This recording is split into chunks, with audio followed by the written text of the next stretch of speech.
कौन चला रहा है बिहार की सरकार?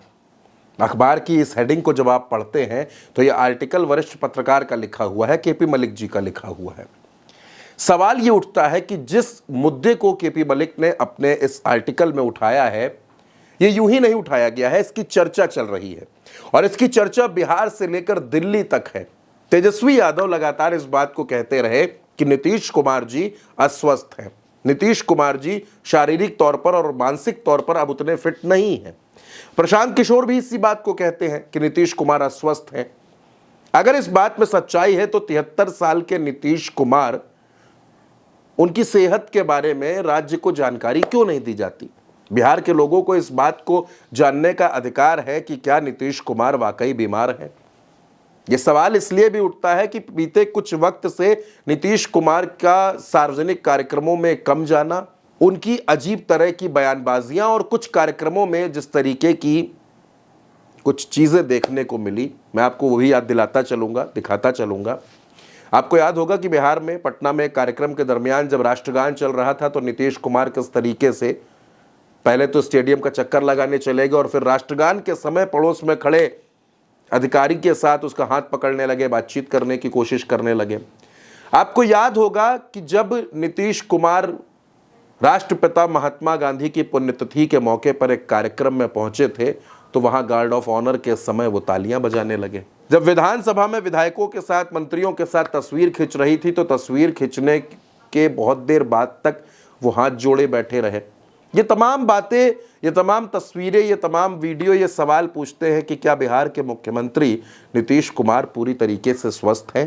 तेजस्वी यादव कहते हैं कि नीतीश कुमार की सरकार कोई और चला रहा है, नीतीश कुमार अपनी सरकार नहीं चला रहे। वो बहुत से आरोप लगाते हैं, वो विपक्ष के नेता हैं, वो आरोप लगाएंगे, वो इस तरह की बात कहेंगे। लेकिन क्या वाकई नीतीश कुमार बीमार है? और क्या नीतीश कुमार का बीमार होना ही बाकी लोगों के लिए फायदा करवा रहा है? किसके लिए? क्या नीतीश कुमार के बीमार होने की बात को ही आगे करके जीतन राम मांझी ये बयान देते हैं कि उनको 40 सीटें लड़ने के लिए चाहिए? चिराग पासवान ये कहते हैं कि वो सारी सीटों पर प्रत्याशी उतार देंगे। चिराग पासवान बिहार में कानून व्यवस्था पर सवाल खड़े कर देते हैं और सबसे बड़ा जो फायदा है वो भारतीय जनता पार्टी का है। जो अटल जी का सपना था कि बिहार में भारतीय जनता पार्टी का मुख्यमंत्री हो, क्या वो सपना पूरा करने का वक्त नजदीक आ रहा है? नीतीश कुमार के सभी सहयोगियों के लिए यह बिल्कुल सही मौका है जब नीतीश कुमार को राजनीति से रिटायर कर दिया जाए। आपको याद होगा नीतीश कुमार दिसंबर 2024 में आखिरी दिनों में जब महीना खत्म होने वाला था तब दिल्ली गए थे। कहा यह जाता है, बहुत कम चर्चा होती है इस बात पर, कि नीतीश कुमार उस वक्त महागठबंधन में आना चाहते थे, लेकिन उन्होंने ये शर्त रखी थी कि उनसे बातचीत सिर्फ राहुल गांधी करेंगे और राहुल गांधी और उनके बीच ये बातचीत होगी। राहुल गांधी उन्हें फोन करेंगे तब वो इस पर अपने पत्ते खोलेंगे, लेकिन राहुल गांधी ने कोई फोन नहीं किया। तेजस्वी यादव ने भी साफ कह दिया कि अब नीतीश कुमार के साथ किसी तरीके का कोई समझौता नहीं होगा, अब हम साथ साथ नहीं आएंगे। बिहार में जो चुनाव आ रहा है विधानसभा का, इस चुनाव में नीतीश कुमार के सामने कई चुनौतियां हैं। आप ये भी देख रहे हैं कि नीतीश कुमार इस वक्त घोषणाओं पर घोषणाएं करते जा रहे हैं। नीतीश कुमार को ऐसा लगता है कि कहीं भारतीय जनता पार्टी उनकी स्थिति शिंदे वाली ना कर दे, लेकिन यहां तो एक अजीब तरीके की थ्योरी सामने आ रही है।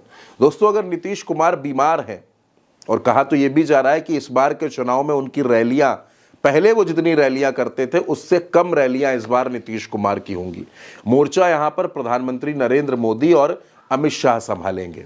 लेकिन सवाल यह है कि अगर वाकई नीतीश कुमार बीमार हैं तो आप ये मानकर चलिए कि बिहार की राजनीति में आप एक बहुत बड़ा उठापटक देखने जा रहे हैं, जो चुनाव के पहले से ही आपको दिखना शुरू हो जाएगा। नीतीश कुमार की सेहत पर आप क्या सोचते हैं? आपकी क्या राय है? कमेंट बॉक्स में जरूर बताइएगा। चैनल को सब्सक्राइब कीजिएगा। नमस्कार।